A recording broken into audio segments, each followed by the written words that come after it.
सो student अब हम इस क्वेश्चन का सॉल्यूशन डिस्कस करेंगे। ये मल्टीपल सेलेक्ट क्वेश्चन है। क्या बोला इस क्वेश्चन में? Stress at critical point is fluctuating as shown in figure, which one or more of the following option is or are correct. हम लोग को क्या क्या निकालना है? सबसे पहले तो amplitude stress, mean stress, amplitude ratio, stress ratio, सब चीज़ें पूछ लिया है। ठीक है, और क्वेश्चन में ये क्रिटिकल पॉइंट का स्ट्रेस इस तरीके से फ्लक्चुएट करा है। तो अगर हम लोग इस फ्लक्चुएशन की पहले ये देखो मैथमेटिकल मिनिमम वैल्यू कितनी है। Mathematical minimum value 100 mega pascal है। क्या?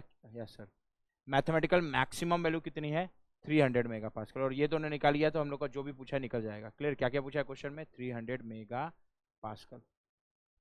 ठीक है, ऑप्शन ए में पूछ रहा है एम्पलीट्यूड स्ट्रेस, तो फर्स्ट क्या निकालना है? Amplitude stress. सेकंड में क्या पूछ रहा है? ऑप्शन बी में मीन स्ट्रेस, तो सेकंड हम लोग को क्या निकालना है? Mean stress. थर्ड में क्या पूछ रहा है sir? Amplitude ratio. Amplitude ratio को हम लोग कैपिटल ए से डिनोट करते हैं क्या? हाँ। फोर्थ क्या पूछ रहा है? Stress ratio. स्ट्रेस रेशियो को हम लोग कैपिटल आर से रिप्रेजेंट करते हैं। तो ये चार चीजें निकालनी है। ठीक है, एक एक करके निकाल लेते हैं।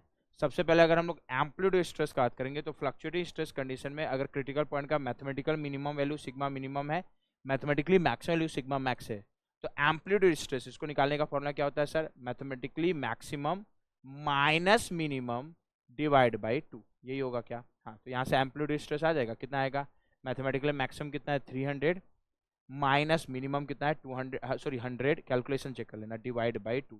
कितना आ रहा है? एम्पलीट्यूड स्ट्रेस की value 300 minus 100, 200 divide by 2, that is 100 mega pascal. Clear point? तो हम लोग को फर्स्ट क्या पूछा है? एम्पलीट्यूड स्ट्रेस कितना आ गया sir? 100 mega pascal. Clear point? तो ऑप्शन ए में यही पूछा था और 100 मेगा पास्कल दिया भी है, तो option A is correct. Yes sir. Now second हम लोग को क्या निकालना है? मीन स्ट्रेस, तो वो भी निकाल लेते हैं। ठीक है, अब मीन स्ट्रेस डायरेक्ट तो सब फॉर्मूले से ही निकल जाएगा ना। मीन स्ट्रेस को निकालने का फॉर्मूला क्या है? Sigma mean. क्या होता है sir? Mathematically maximum plus minimum divide by 2। Yes sir. Mathematical maximum value कितनी है? 300 प्लस मिनिमम कितनी है? 100 डिवाइड बाई 2। तो यहाँ से क्या जाएगा? Sigma mean. सिग्मा मीन कितना आ रहा है? 400 divide by 2, that is 200 mega pascal. ठीक है, तो नेक्स्ट मीन स्ट्रेस पूछा था वो भी निकल गया। कितना आ रहा है सर? 200 mega pascal. ठीक है, तो ऑप्शन बी में यही पूछा था, 200 मेगा पास्कल आ भी रहा है मीन स्ट्रेस, तो ये हो गया। नेक्स्ट क्या पूछा है? Amplitude ratio. तो नेक्स्ट ऑब्जेक्टिव हम लोग का क्या निकालना है? Amplitude ratio. एम्पलीट्यूड रेशियो को हम लोग कैपिटल ए से डिनोट करते हैं, और अगर मैं क्रिटिकल पॉइंट का एम्पलीट्यूड स्ट्रेस और मीन स्ट्रेस निकाल लिया हूं तो एम्पलीट्यूड रेशियो निकालने का फॉर्मूला क्या है? Sigma amplitude upon sigma mean. क्योंकि एम्पलीट्यूड स्ट्रेस और मीन स्ट्रेस तो निकाल चुके हो, तो सिग्मा एम्पलीट्यूड। सिग्मा एम्पलीट्यूड की वैल्यू कितनी आई? 100 अपॉन सिग्मा मीन की वैल्यू कितनी आई?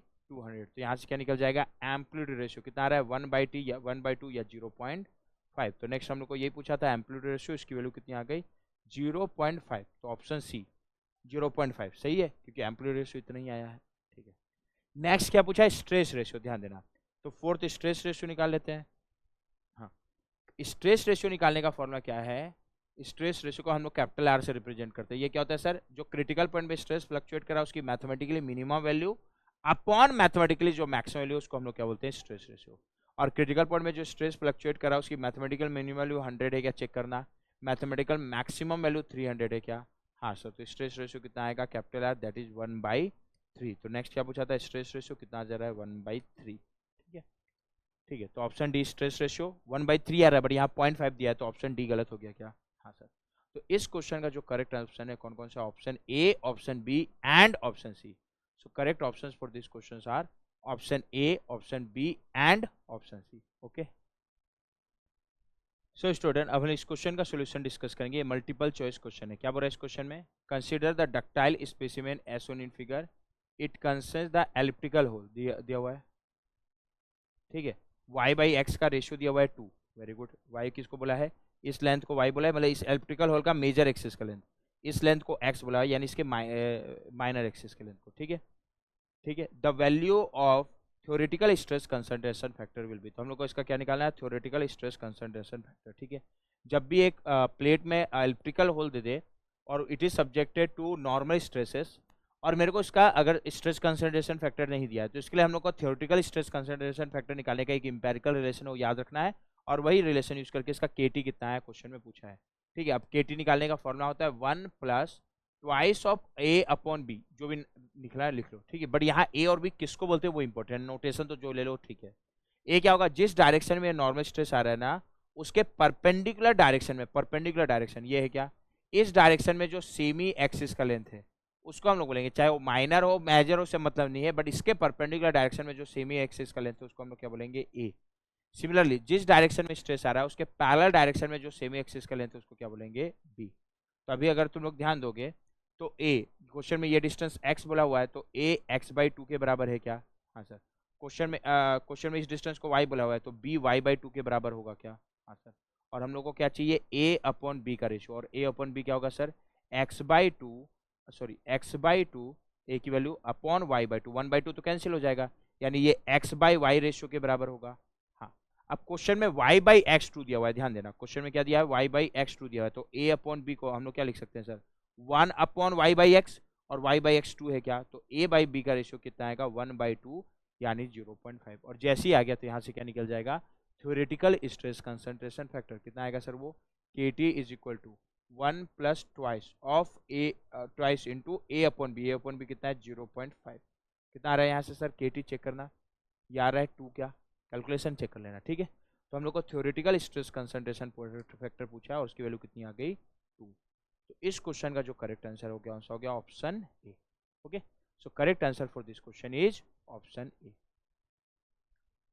सो स्टूडेंट, अब हम इस क्वेश्चन को डिस्कस करेंगे, न्यूमेरिकल आंसर टाइप क्वेश्चन है। क्या बोले इस क्वेश्चन में, for a machine component made up of steel the value of notch sensitivity factor obtained after experiment is 0.7 and theoretical stress concentration factor is 2.5। तो मेरे को एक तो नोच सेंसिटिविटी फैक्टर दिया है सर कितना, 0.7, and theoretical stress concentration factor दिया है KT कितना, 2.5।